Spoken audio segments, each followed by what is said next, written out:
Hello, and welcome to another episode of Daily Reflections. Pastor Sean coming to you from my living room here today. You are looking at the love seat, and over my shoulder is our dining room. And so I wanted to stop by today and share just a few moments with you about what happened today on the federal level. The president made an executive order today and made an announcement today that houses of worship, and we're going to use that term over the next couple of minutes.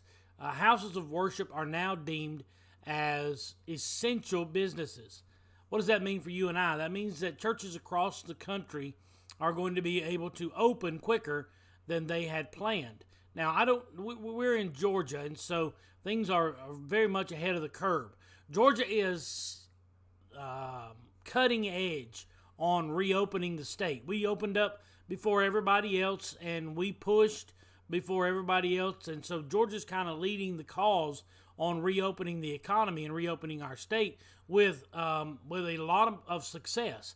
A lot of ridicule in the front of it, but it has met with a lot of success.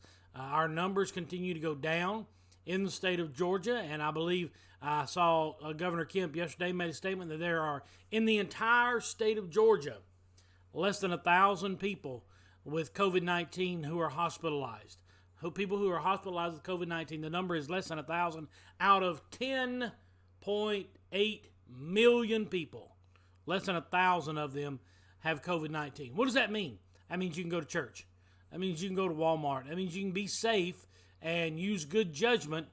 But that also means that the freedom that we once experienced is going to start coming back. Should we run for fear? No. Should we run to the hills? No. Should we act like a fool and touch everything and lick all the counters at Walmart? No. Come on. Well, you still have to use good sense. So the church, we will continue to maintain good practices. We still won't shake hands, not as much as we did. We will still recommend that you stay 6 feet away when sitting with people. Try to keep some social distancing. Please limit your bathroom visits as well, because those are places where we still won't have the coffee station out. Those are places where the virus can attach itself and stay for multiple days. Now, here's the thing. We are pushing to get back to what we would call normal. We're pushing to get back to a state of normalcy. So pretty soon we'll be opening up children's church, and we'll be allowing our kids to go downstairs with the staff, and we'll make sure that that area is sanitized as well, and we will keep that to a fair minimum and practice social distancing the best that we can downstairs. That will happen probably June or July. That's going to open back up. We are going to eventually do away with certain things. We'll eventually allow you to sit back to back in pews, and so that we won't limit the number of pews that are open. That eventually will happen as well. We'll eventually open back up the coffee station and have someone working the coffee station back there, and they'll be in gloves and a mask and all of that stuff. So eventually we'll get back to what we would call normal and normal practices at our church. In the meantime, we're still going to offer drive-in church outside. We're still going to offer a full service inside, and we're still going to offer all of the things that we offer online for the next few weeks and months. And so there's a lot of things that you can attach yourself to, and there's a lot of things that you can connect with over the next few weeks and months. And there are things that you can set on the horizon, like June the 7th. We want to have as many people back to church and back into a regular routine as possible. June the 21st, we'll be honoring our graduates. Charlie and Riley are both graduating high school, and so we're getting to the point to where we're starting to see normal resume more and more. Now, as we move into the summer, we're hoping that things open up even more, and so that by the time my vacation rolls around in October, Walt Disney World will be back open. That's what we're praying hard for. We're praying hard for that one. So anyway, we are excited that the government and this President Trump, has taken the initiative and called churches and houses of worship as essential businesses. Now, that doesn't mean that we need to, like I said, doesn't mean we need to go wild, but it does mean that the government is pulling the president. Let me back up there. The president is pulling for us. He is pulling for churches. I mentioned something the other day about one of the spiritual advisors who sit near him. Her name is Paula White. And I mentioned something about her the other day, and I want to talk about another one who sits near him, and that is Jentezen Franklin. Many of you may not know this, but Jentezen Franklin grew up in the Church of God. He was he met his wife at Church of God Youth Camp, and spent a lot of his time, especially his young evangelistic career, preaching in Church of God congregations. And I've met him on several occasions. He's a fantastic guy. And my point is this. You never know who's sitting in your congregation. You never know who you're influencing. You never know who you have an impact on. Many years ago, I was at Resaca, and we started a ministry there.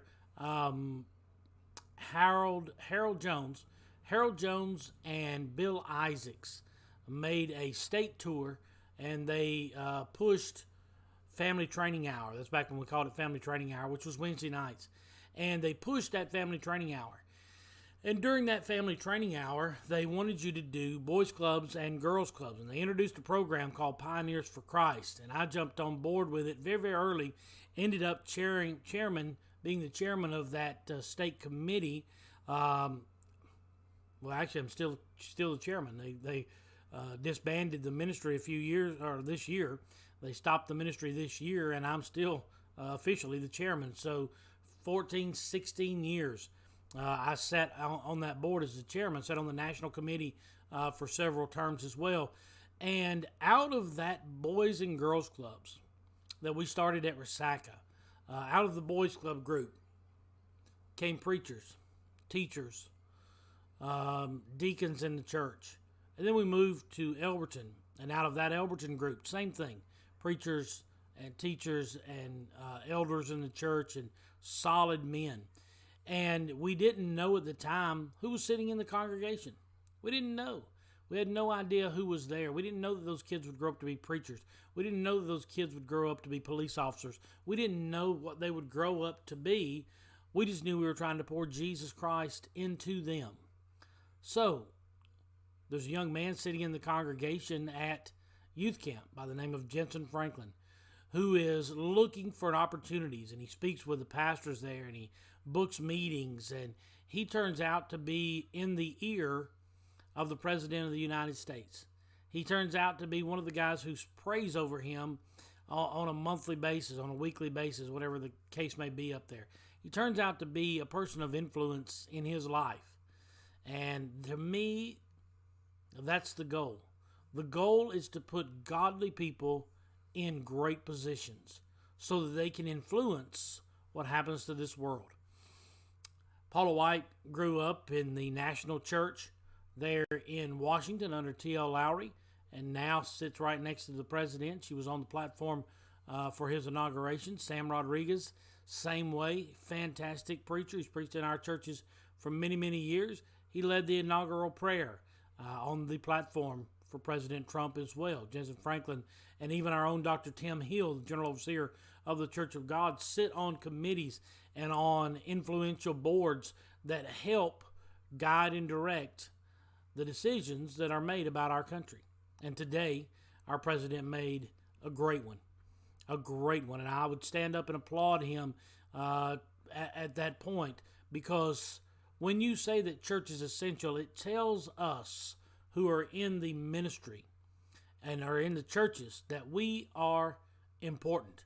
We're important not only to this president, but we're important to the health of the entire nation. We are praying. President Trump said today, he said, if anything, our nation needs more prayer, not less of it. And so that probably was a jab at Cuomo, but it's okay. We need to be praying every day for our country, every day for our president, every day for these people who are struggling with fear over this coronavirus. And we need to understand that God has his hand upon this country. He's not left us. He's not forsaken us. He's not deserted the United States of America. And as we roll into Memorial Day, as we roll into that weekend, I want you to keep in mind that God still loves the United States of America. And as the old Lee Greenwood song says, God bless the USA. If tomorrow all the things were gone, I'd worked for all my life, and I had to start again with just my children and my wife. I thank my lucky stars to be living here today, for the flag still stands for freedom, and they can't take that away. So many times we forget that we live in the greatest country in the world. We get aggravated with our politicians, but we still get to elect our politicians. We get aggravated maybe with our president, but we still get to elect our president. There are signs all up and down Highway 53 of everybody and their brother who is running for some type of seat and some type of position in our community. I looked on the ballot, and there were at least 3 or 4 Church of God members who are running locally here in Gordon County and on our district. And I was amazed at that. And I thought, man, that's fantastic. I love living in a place where Church of God people still set policy, where Christians are appreciated at a government level as well. So today, my recommendation to you on this little bit of a lengthy daily reflections is pray for the country. Pray for the president. Pray for those who are gripped by fear over this COVID-19, that they will see the reality that God is still in control and that we are coming out of this better than we were when we went in. I love you. I'm praying for you. I hope you're having a fantastic day. I look forward to seeing you this Sunday at Irwin Hill Church. God bless you as always, is my prayer.